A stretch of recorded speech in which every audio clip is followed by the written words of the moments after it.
hello लोगोफोर फेसबुकाव नोंथाङा story share खालामो बा स्टोरी आपलोड होयो बिनिफ्राय बे 24 आवार्सनि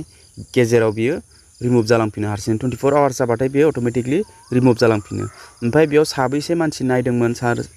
सोर सोर रिएक्ट होदोंमोन नोंथाङा नटिफिकेशन मोनसे फैयो बिनि उनाव बियो नोंथांनि स्टोरीनिफ्राय रिमुव जालाङो नाथाय खोथाया बिसो जादों दा स्टोरीथ' जों 24 आवार्सनि थाखाय दोनो बेहाय नाथाय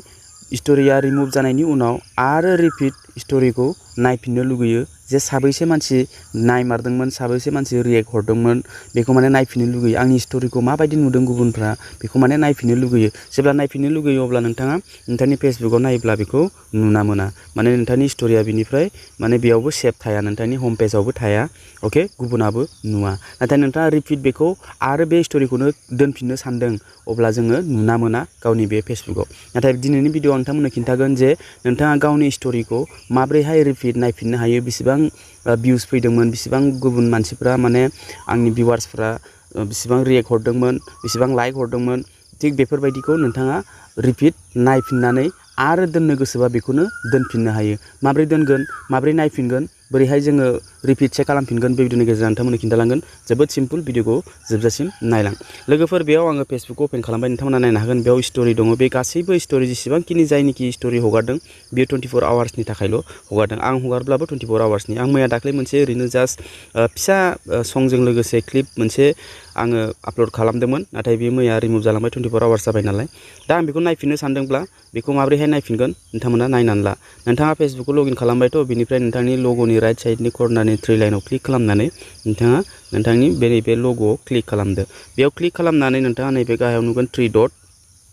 बे 3 डटआव नोंथाङा क्लिक खालामनांगोन बेयाव क्लिक खालामनाय लोगो लोगो नैबेफोरबायदि ओंखारगोन बिनिफ्राय नैबे गाहायाव दङ आर्चिभ ARCHIVE आर्चिभआव नोंथाङा क्लिक खालामनांगोन बेयाव क्लिक खालामनाय लोगो लोगो नोंथांनाव बेफोरबायदि शो जागोन पुराना पस्ट नोंथाङा शेयार खालामनायफ्रा बेयाव गाहायाव शो जाजोबगोन बाखि नोंथाङा स्टोरीखौ चेक खालामनोब्ला नैबे गोजौआव दं स्टोरी आर्चिभ बेयाव नोंथाङा क्लिक खालामनांगोन बेयाव क्लिक खालामब्ला नोंथाङा एकदमबारे पुराना नोंथाङा बेसेबां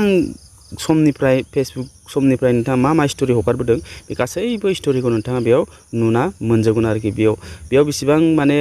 नायनो नोंथाङा स्क्रल डाउन खालामलांगोन पुराना स्टोरीफ्रा बिदिनो नुजालांबाय थागोन अब्ला नोंथाङा बेखौ दोनफिननो हायो आरोखि जेरै हमनानै ला आं बेयाव मोनसे नैबेखौ दोनदोंमोन बेयो रिमुव जालांबाय बेयाव 163 भिउस फैदों दा आं बेखौ नैबे शेयार स्टोरीनि अप्सनाव क्लिक खालामनानै शेयार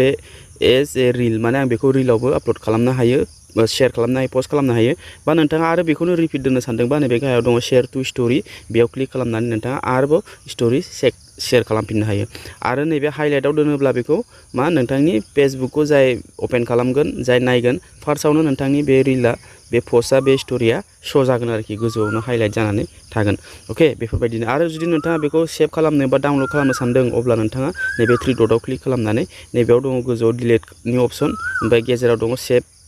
भिडिअनि अपसन बे सेभ भिडिअनि अपसनाव क्लिक खालामब्लानो नोंथाङा नोंथांनि फाइलाव बेखौ डाउनल'ड खालामनानै लानो हायो आरोखि ओमफ्राय बेसेबां भिउस फैदों नोंथांमोना नायनो हागोन बेयाव 163 भिउस थिग बेफोरबायदिनो नोंथाङाबो चेक खालामनानै लानो हायो स' लोगोफोर नोंथाङा दा मिथिबाय स्टोरीखौ माब्रैहाय रिपिट जोङो नायफिननो हायो बा शेयार खालामफिननो हायो अके थ' भिडिअआ बेखिनियावनो जोबोद इन्टारेस्टिंमोन भिडिअआ बेफोरबायदि इन्टारेस्टिं आरो इनफरमेटिभ भिडिअ नायनो थाखाय चेनेलाव फार्स्ट टाइम फैदोंब्ला चेनेलखौ साबस्क्राइब खालामनानै बेलनि अल नटिफिकेसन खालामनानै हो लोगोफोर आरो फेसबुकाव नायदोंब्ला बे भिडिअखौ लाइक खालाम कमेन्ट्स खालाम आरो पेजखौबो फल' खालामनानै हो अब्ला भिडिअआ बेखिनियावनो लोगो मोनगोन next video tata bye bye and take care